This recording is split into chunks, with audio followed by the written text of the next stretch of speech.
Now I think you can hear me. We're going to start all over. Uh, hey, my name's Daniel. I am the family pastor here at Mag Church, and I help out with Mag students. And sorry, I'm still trying to learn. We got a brand new system up and running, and this is kind of like a test run. And so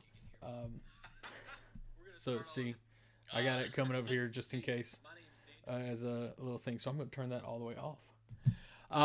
But yeah, so brand new system, kind of working out the kinks and things like that. So thanks for joining us tonight. We are continuing in our series on Luke and Acts, and today we are in Luke chapter 22, and we're going to go into chapter 23 too. So I really encourage you to read those and figure out, read them for yourself, study them, take notes about them.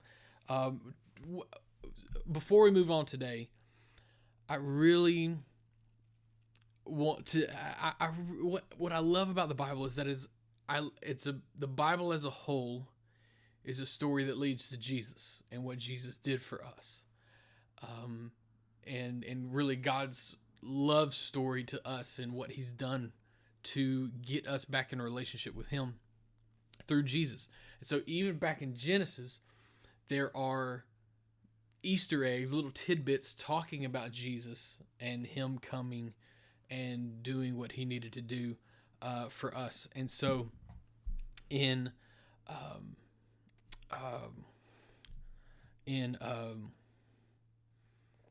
Luke chapter 22, we're going to start off with the Passover meal. So what Jesus has just done, He has just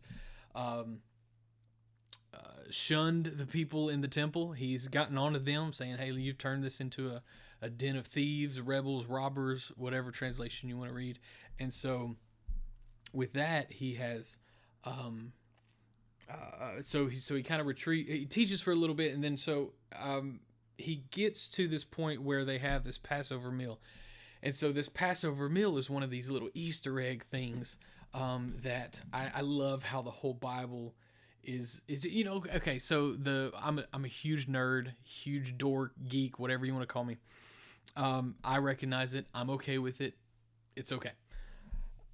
If you watch all the Marvel movies, right, the MCU, there's little Easter eggs here and there about maybe about Iron Man showing up in the Incredible Hulk movie, or Captain America being in the Spider-Man movie, stuff like that, or these little bitty Easter eggs, say in Thor Ragnarok, where you see a character from that's only been in the comics, and so it's like little tidbits for us nerds that are like, oh yeah, that's I've seen that, I know what they're doing, and so it's just it is what it is, and so in Luke chapter 22, when they're doing the Passover meal, it's an Easter egg. It's kind of like a callback to when the Israelites left Egypt.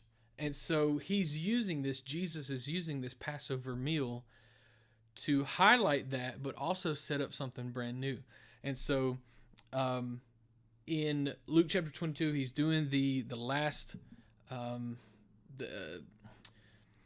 lot of people call it different things. It's the Passover meal to all of them at that time, but to us, we call it like the Last Supper, or the Lord's Supper. We call it things like that. So, and he's using the bread and the wine.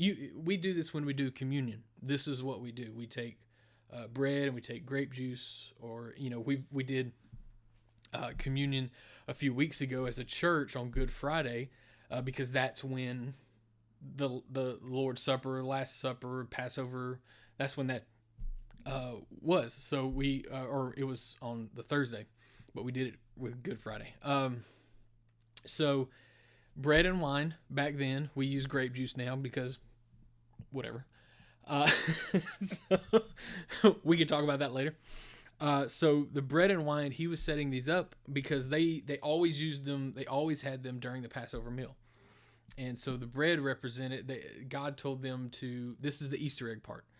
The bread was unleavened, which means it didn't have any rising agents in it like yeast or anything like that. It was meant to be made quick, because they didn't want to waste any time. They wanted to get on out of Egypt real quick.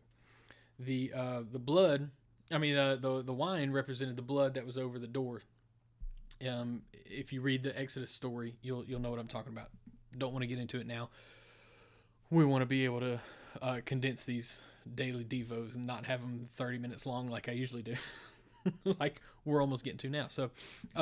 So he's using these as new symbols. He's setting these up as new symbols that will be for a new Exodus. Remember in chapter 9, we talked about Jesus is becoming this new Moses, this symbolic new Moses, and he's setting up this new Exodus for his kingdom, for his new Israel that he wants to set up, which is saying he's going to lead us out of our sin. He's going to make a way out of our sin back in a relationship with God, and that's going to be through his death and resurrection on the cross. So he's setting these new symbols up. So he talks about the bread, he talks about the wine, and he says these are symbolic, and I'm paraphrasing a lot, but so he says the bread is the broken body, and the wine is the shed blood that will liberate Jesus's new Israel. Right, he'll free us from our sin. He's prophesying a little bit.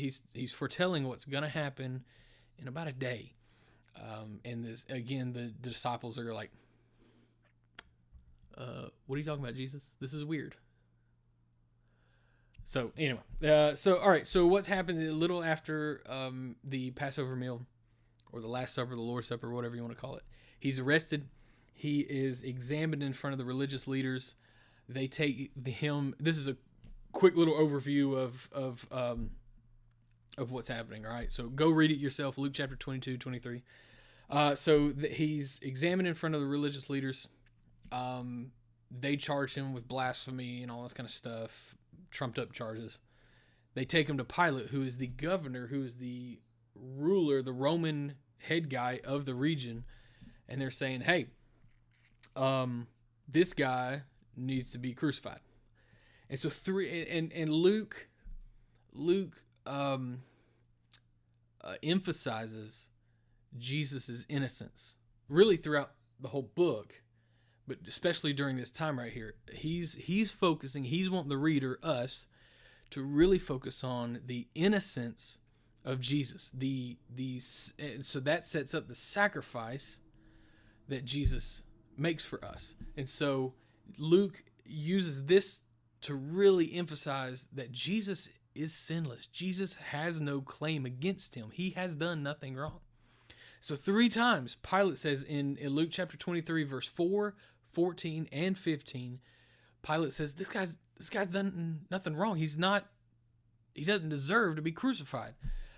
Even Herod, the Jewish head of the area, saying, "I can't find any fault in him. He's innocent," stuff like that. Herod was a weirdo. But the religious leaders convince Pilate to crucify Jesus. And so they go and they crucify him. And during this time, it's agony, it's painful, it's torture. They do a lot of bad stuff to Jesus, and it's when you think about what Jesus did for you, for me, just the pain that he had to go through, it makes it to me more meaningful than just bear with me. This is a very, very crude, very, very bad example, but it means more than if he was just like lethally injected or something like that, because he, at any time, even in the story before he was arrested, he prays, and the human side of him, because Jesus was 100% man, 100% human, fully man, fully God. He was 100% man, 100% God. He was fully man, fully God. There it is. Yeah, that's right. And he, at any point, because he was God, because he was the Son of God, he could have called down, the Bible says, legion of angels, and they could have rescued him. They could have taken him out of this, but he didn't, because he knew that it was going to be worth it. So going through all the torture, going through everything that he had to go through, to me personally, it means so much more than just if he was like sat down on a thing, and because he knew what this would mean for you and me, and that he had to do it.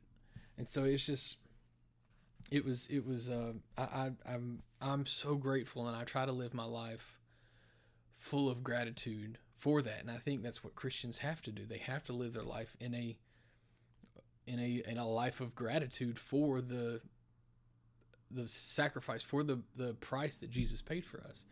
And so while he's on the cross, the whole message that he'd been preaching about love and forgiveness and this upside down kingdom that was upside down of the society that was around that day, and even our society now, even our culture now, God's kingdom is kind of upside down to that. Even while he's on the cross, he is living out this message. He is loving, he is forgiving. In Luke chapter 23, verse 34, he is forgiving those Roman soldiers that just nailed him to the cross, that are nailing him to the cross, and they hoist him up, and he's there.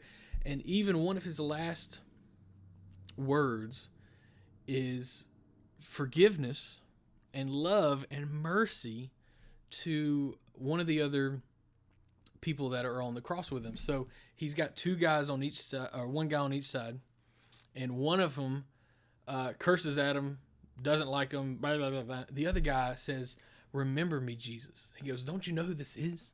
He's innocent." And so Jesus says, I'll today in chapter 23, verse 43, he says, "Today you will be with me in paradise." So even in this moment, Jesus is forgiving. He is loving. He is merciful. He's up on a cross. He's about to die, and he loves. He forgives. So he is, up until his last breath, living out this message that he's been preaching from Luke chapter 9 to 19, and even in chapters all the way up to chapter 21. So that's where we're going to leave off. I know it's rough, it's hard, but this is like a cliffhanger, right? Unless you know the story, which I'm guessing most of you do. But this is a little cliffhanger. We're going to leave it. So Jesus, right now, he has just told the guy that's hanging on the cross with him, next to him, "Today you'll be with me in paradise." And then in Luke chapter 23, verse 46, Jesus shouted, "Father, I entrust my spirit into your hands." And with those words, he breathed his last. So Luke chapter 23, Jesus dies. And I want to point out something that the Roman soldier said right after this. It says in verse 47, when the Roman officer overseeing the execution, overseeing the crucifixion, saw what had happened, he worshiped God and said this, "Surely this man was innocent." So, like I said earlier, Luke is pointing out the innocence, the blamelessness that Jesus has in him. He has never sinned. He is perfect. He has done no wrong, but yet they're crucifying, they're murdering him. The conspiracy has come to fruition. The guys have talked behind his back in dark alleys and dark corners in homes where nobody can see them. They have done that, and so it is finally the conspiracy has finally done what it's needed to do. He's dead. But the Roman soldier, even the guy that's in charge of crucifying him, recognized he's innocent. Pilate recognized he was innocent. Herod recognized he was innocent. It was just the conspiracy around him by the religious leaders at the time that saw him as a threat that made all this happen. It was all prophecy, right? It was all Old Testament. It was all built on all these Easter eggs of the Old Testament, right? Leading up to this. And if you read, because I want to talk about this, I've been listening to some podcasts and doing some study and stuff like that. If you read Luke chapter 23, what we just read, Luke says that the Roman soldier said, "Surely this man was innocent." If you look at Matthew and Mark, it says the Roman soldier said this, "Surely this man was the Son of God." or something like that. Surely he was the Son of God. Surely this man was the Son of God, something like that. And so a lot of us, and I don't know if you've ever had any of these thoughts too, but some of us can read that and say, well, what did he say? What did this man say? The Bible's contradicting itself. It's like, no, that's not the case. All right, and we're almost done, okay? Last thing. I can fit this in about 2 minutes. It's not that he didn't say either one. It's just Luke is wanting the reader.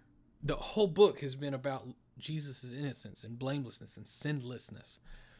So he's just emphasizing the innocence in what the Roman soldier said. It's not contradictory to what Matthew and Mark said that he said. It's just, this is his way of showing you that that Jesus was innocent. Luke did a lot of research. Luke did a lot of eyewitness accounts, eyewitness interviews, and things like this. And so he takes it and he's kind of paraphrasing. He's condensing the story and that's really what a lot of the Gospels did. And so he is, and it's not false, it's not made up or anything like that, but it's just, it's going along with his story, right? You got to read again, Luke was a letter. So Luke's letter, which we know as the Gospel of Luke, as a narrative, as a whole story, right? And so he's trying to tell this story that best fits. It's not made up, but it best fits the way that he's trying to tell it. So when you read Matthew and Mark and you see, well, the Roman soldier said this, but Luke's saying this, which was right, somebody's wrong. Oh, the Bible contradicts itself. Oh, it's all false. No, calm down. It's not. We just have to do some study in it. And sometimes the Bible means that sometimes reading the Bible and studying the Bible means you have to look at it as a whole in the context of how it was written back in the day. It doesn't mean that it's fake, doesn't mean that it's false or made up or anything like that. It just means that it takes a little bit of diving into, right? I love you guys. Again, my name is Daniel Wilson. I'm the family pastor here, and we love you. We hope you have a great day. And camera one, camera two. Bye, y'all.